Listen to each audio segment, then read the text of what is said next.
Welcome to the Mind of Business Success podcast. I'm your host, Alicia Kramer. Our guest today is Corrie Jones, and we are going to talk about digital marketing. Welcome to the show, Corrie.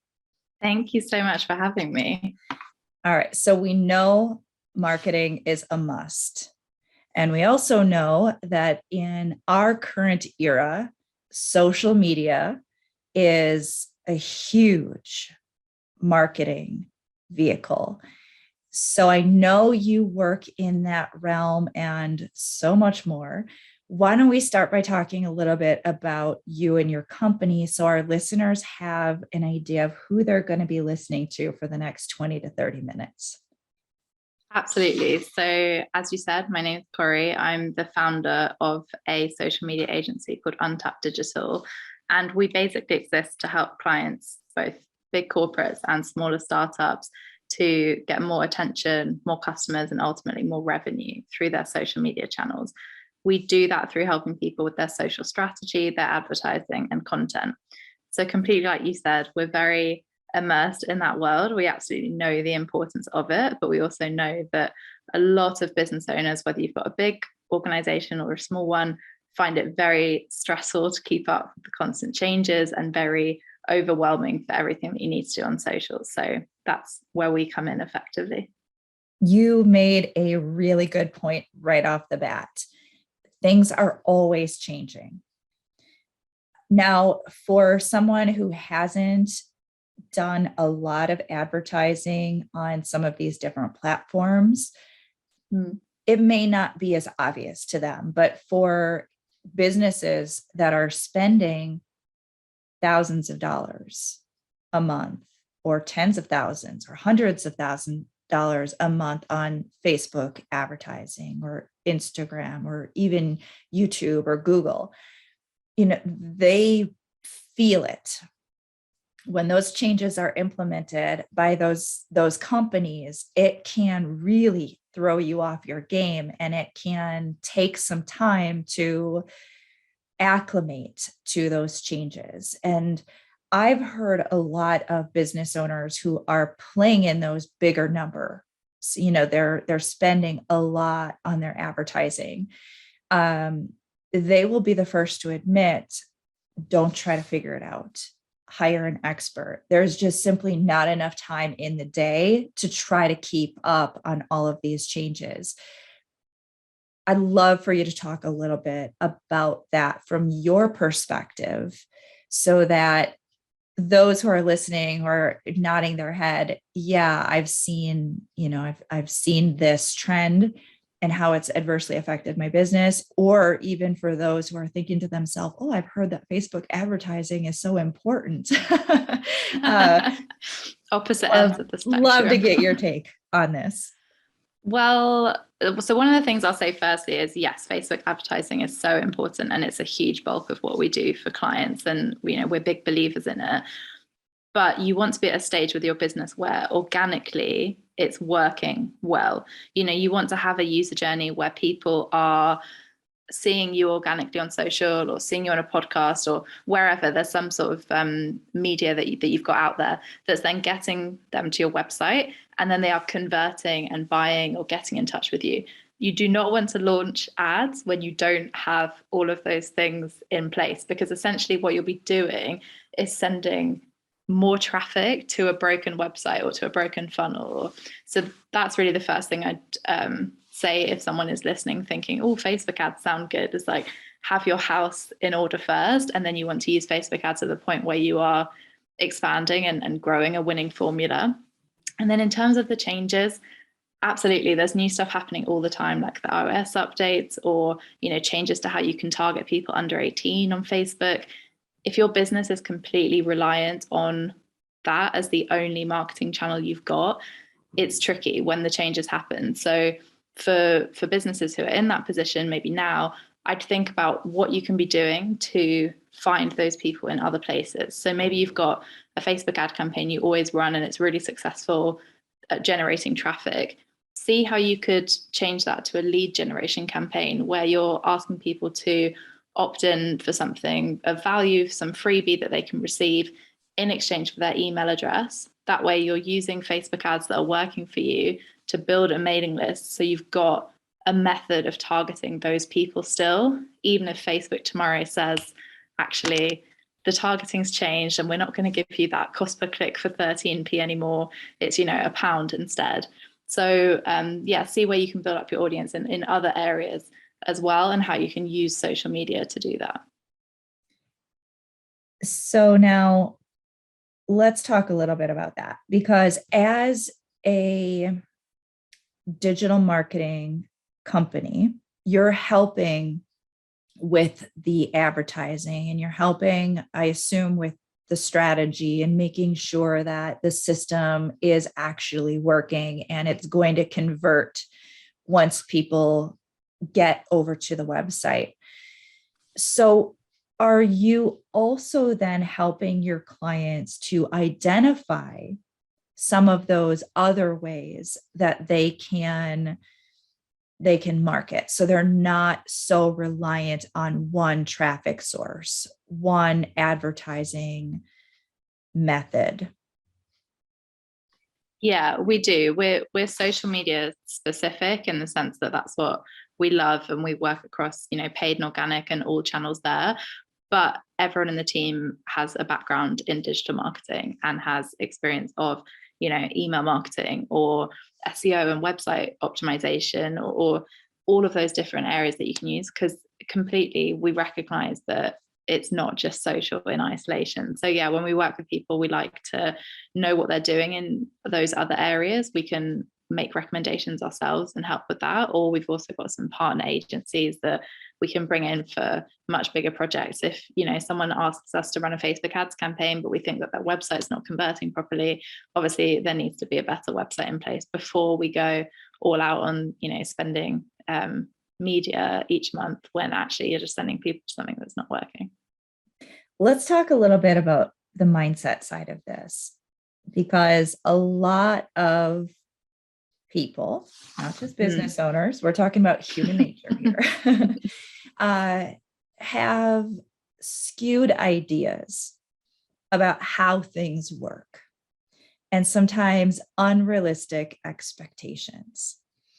So when you're working with your clients, do you find that it's necessary to re-educate them on what is realistic to expect? Yes. I think it is completely human nature that people want things to happen very, very quickly. I will say, when, people look at massive businesses that have been going for 20, 30 years, and they see what they've done on huge budgets, with multi-million pound campaigns. And then they'll look at their own business, which is maybe, 2 to 3 years down the line, and there's not that much funding there and it's bootstrapping. And they'll be like, oh, why can't we do that though? We're here, why can't we get to there tomorrow? And a massive part of it is educating on that and how, good things can take time, but also just educating on what social can and can't do. If you've got 0 followers and you want to get 100 sales a month from social, there's a disconnect there. Like, there's things you need to do before you get to the end goal. So part of it, I think, is that not every business owner is trained in social media, which, is fine. People can't be an expert in all areas, but definitely with clients, there's education to do in several areas there. I've found, having worked with business owners and humans for a very long time, there is a lot of wacky stuff that's going on between your ears that needs to be sorted out. And it's fascinating to me that so many people come into business expecting it to be much easier than it actually is. And when we look at the statistics and we look at people's previous results, it's even more fascinating that people have such unrealistic, in some cases, expectations. And now we know that so much is possible. But I want to talk a little bit about this from a down to earth perspective, because I'm all about possibility. And I know that when people really put their mind to something, they can accomplish phenomenal things. So many people give up because they have unrealistic expectations, and those expectations are not met. And the allure of what they've been sold through very savvy marketing and sales online, there's the letdown, and people have a tendency to not be able to weather the emotional storm of disappointment. So when we're talking about growing a business, because that's what we really want to do, right? We don't want to feed people with false hope. We want to say it is possible. You can achieve what you want to achieve, but let's be grounded about it. Let's be down to earth. Let's be real so that you can weather those storms and you can break through and you can be one of the top 5 or even 1%. But they didn't get there overnight, and they had to weather a lot of storms, and they had to be persistent, and they had to persevere in spite of what appeared to be failures and setbacks and obstacles. So now marketing is so critical to growing your business. And I'd love for you to maybe talk a little bit about what you've seen with your clients and their campaigns when they are pragmatic about it, when they do have long-term consistent skin in the game and they're in it for the long haul.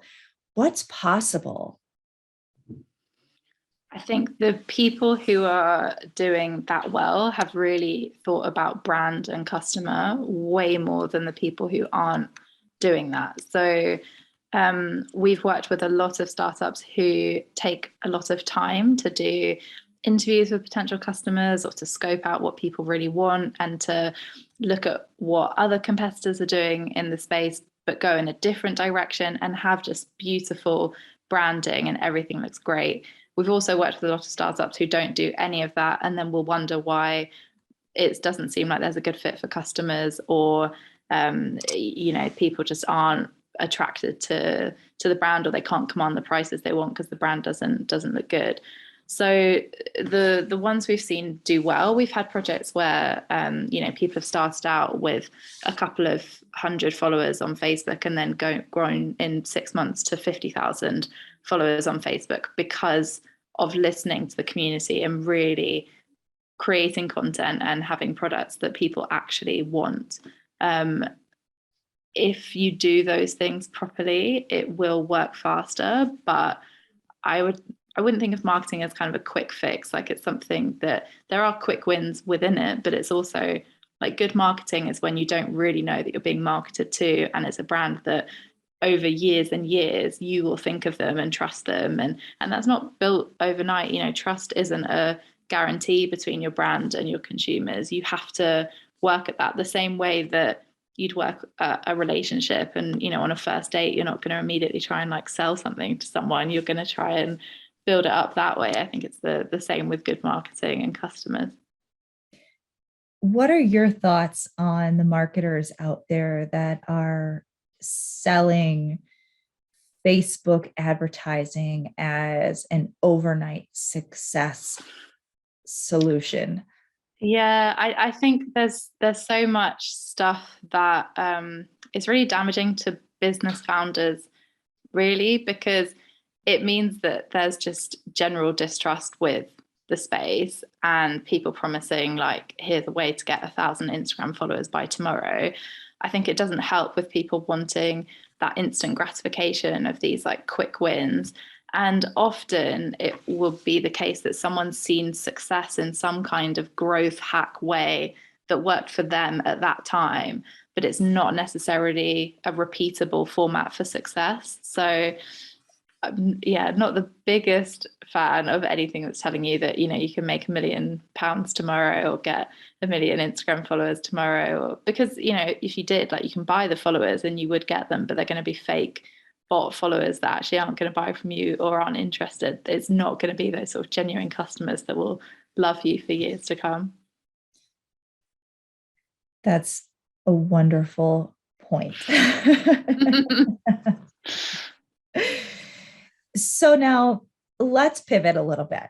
So we've talked about the importance of marketing. We've talked about the importance of being strategic in your approach and thinking about this as a business, a long-term business strategy.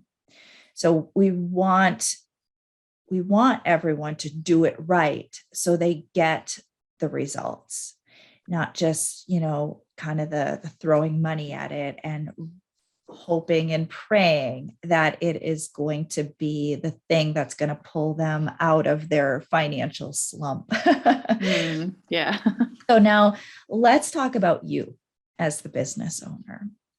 Love to ask my guests this question. So what is one mindset obstacle that you personally had to overcome in order to get to where you are today?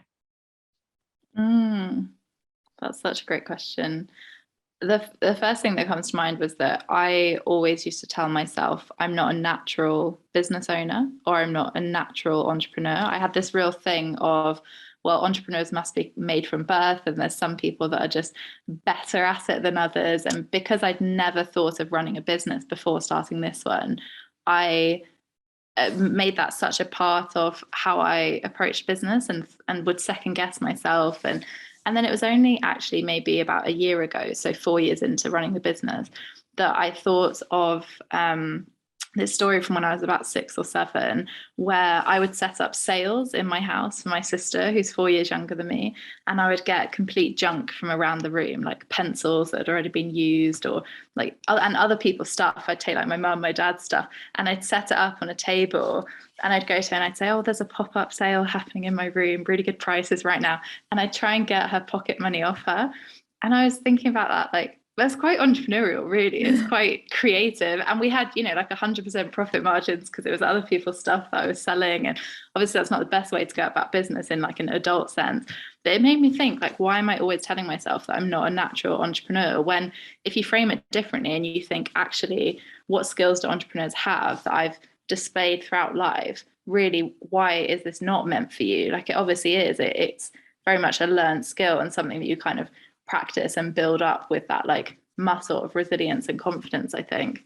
But yeah, that was definitely the kind of biggest mindset area, I think, that I had to overcome in the early years. That's a fun story. Yeah. My sister probably wouldn't agree, but yeah. It is fascinating to me how many people have put business owners on this pedestal and have these very unrealistic beliefs about what being a business owner actually is.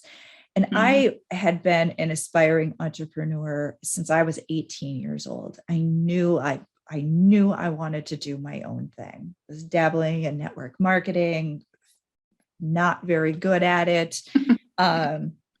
When I was 21, I started my first online company, which was an actual storefront where you had to contact businesses and set up drop shipping manually because there weren't things like Shopify and Oberlo and stuff like that.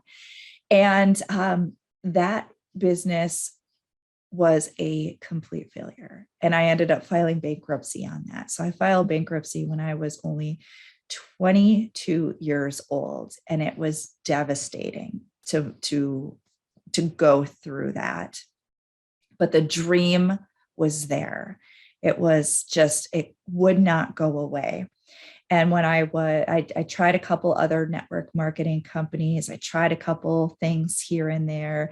When I was 25, I got very into doing my inner work to heal from some trauma that I had experienced. And I started a little brick and mortar EFT practice and had clients. And that was the first real revenue generating business I had, but it wasn't enough to pay the bills.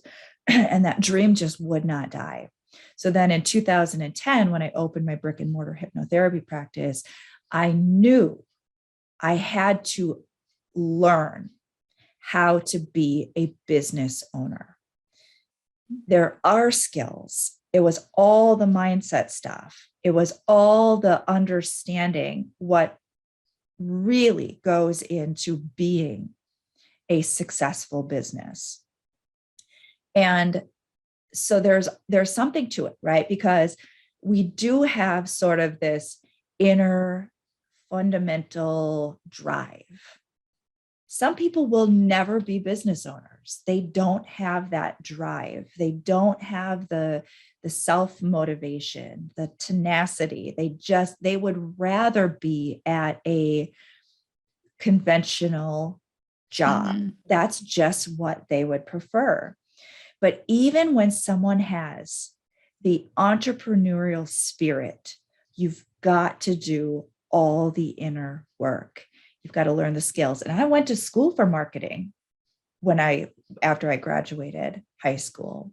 So I already had those fundamentals, and I was investing in learning when I had that first business that I filed bankruptcy at. So I was learning and I was growing, but it still wasn't enough. There are still so many missing pieces. And that's where I really encourage everyone listening to see you're not alone. Everyone, no matter how successful a business owner has become, is still doing their inner work. They're still working on their inner and their outer game. It is an ever evolving process of inner and outer growth. So thank you so much for sharing that story with us. I want to make sure that our listeners know how they can connect with you. So can you share with us what your website is and how people can get in touch with you? Yes, sure. So our website is www.untappeddigital.co. And if anyone wants to find me on LinkedIn, you can search for Corrie Jones, or Instagram, it's at Corrie F. Jones. And I'd love to chat to anyone that's listened. Love it. So now, any final parting thoughts? I have a question for you, actually. But what skills do you think it was that got you from filing for bankruptcy at 22 to actually thinking, okay, this dream is still alive? Is there anything that you think, actually, yeah, that was what got me through, that other people should remember in those tough moments? Well, to be fair, after I filed bankruptcy, I retreated for a while. And so I would dabble a little bit. The dream was still there, but the belief in myself was not. And it wasn't until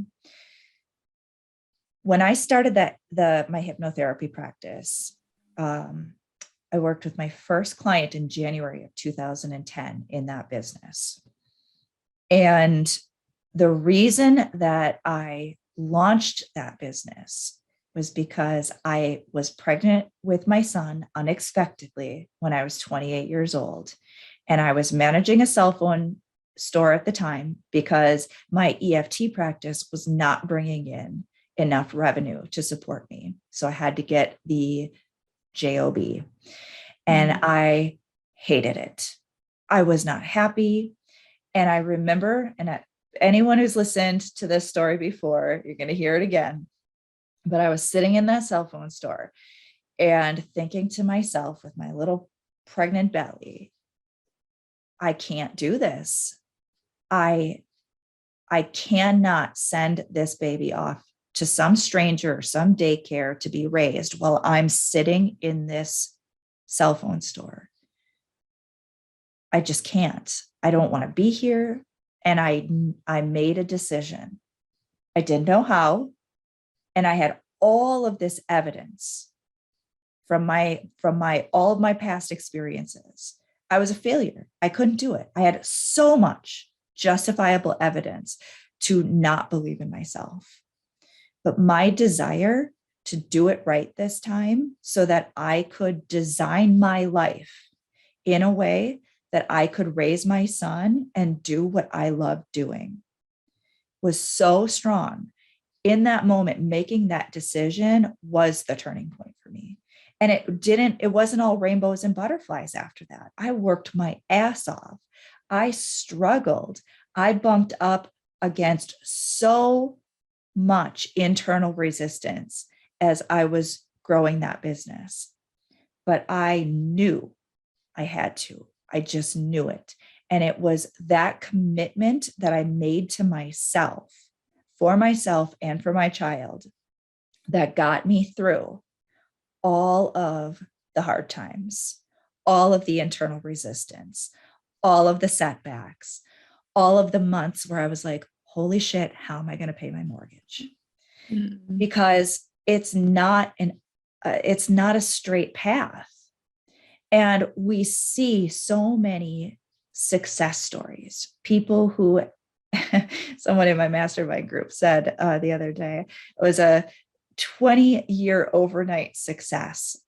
And this is the reality. You know, some people do have a lot of success right out the gate, but a lot of people did not grow up with the best conditioning. I grew up with parents that were dairy farmers fighting violent fights about money. I had a lot of shit I had to clean up. And that's the reality for a lot of us. We've got a lot of stuff that we've got to clean up so we are not the obstacle to our success. Yeah, it's a very powerful story. And I think it links back to what you were saying about the, entrepreneur being sort of born or made, and that people think entrepreneurs kind of like super men and super women. And it's completely just so human, that story that shows how difficult it was after that happened for you and how hard you then have to work to get back to a stage where, you're feeling happy and healthy within yourself and all of that. So it's not necessarily that entrepreneurs are these just absolute machines that can just bounce back immediately, but it's that desire to try harder and try harder and try harder until you get there. And I always tell my clients, it does get easier. When we're cleaning up the initial shitstorm, it's hard. And you're going to take one step forward, one step back, 2 steps forward, 1 step back. And that can be discouraging sometimes, but it does get easier because once you start to release that stuff, it's gone. Doesn't mean that there's not a lot more work to do, but if you keep doing the inner work and you keep taking the right types of actions with consistency and persistence, it is going to get easier and easier, easier and easier.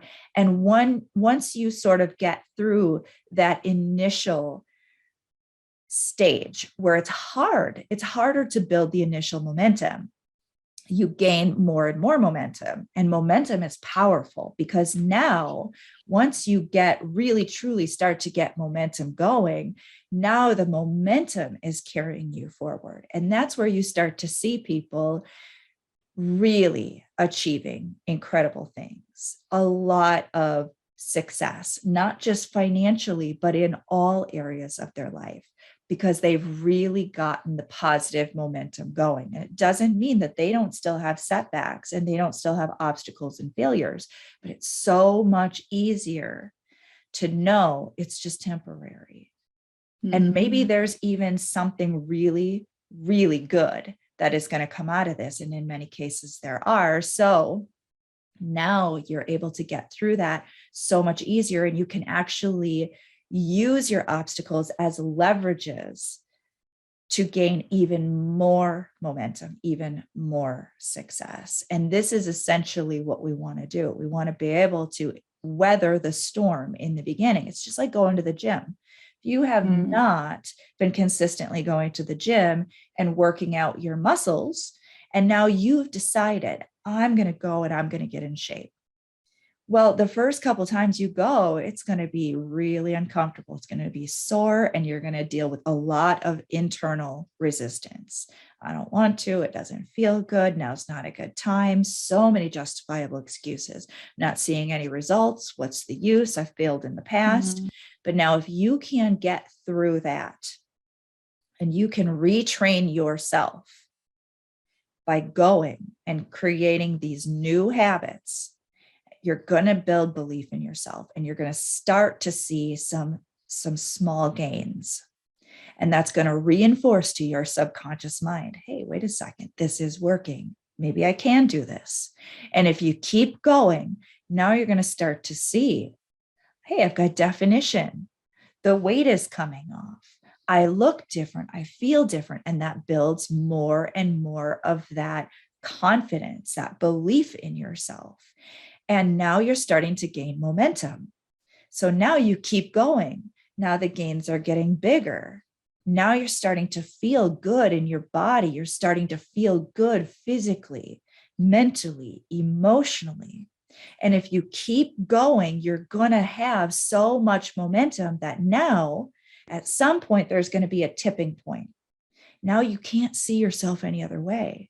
You remember how you used to be, but you've changed. This is what I want people to realize. This is how the mind works. You've got to get through the initial resistance. I deal with this with my clients all the time. They have a couple of wins. They're feeling good. They're like, yeah, I can do this. And then they have a setback. And then they're like, oh, well, this isn't working fast enough. And I need you to get in my head. Let's go deeper. And as a mentor, I can reel them back in gently. And I just use a little bit of tough love and kind of like the wise old owl, just slow down, we've got to do the work so we can build the foundation. Don't get discouraged. Don't give up. If you do get discouraged, you've got to pick yourself up, dust yourself off, get your head back in the game and keep going, because you've got to do it the right way or you're never going to do it at all. I love that formula you said though about the consistency and persistence leading to momentum, because I think that momentum that brings people success is often mistaken by people on the outside for luck. And when we think of success as being luck, it really takes away from all of those days where people just had to show up consistently and nothing was happening despite how hard they were working. So yeah, amazing. I'm going to lock all that away and remember it myself. Well, Corrie, this has been fantastic. Thank you Such a pleasure. So much for being with us. Thank you for having me. And make sure you reach out to Corrie. She knows what she's doing. And if you're looking for some assistance with your digital marketing strategy, now you know exactly where to go. So until next time, we will see you all in the next episode.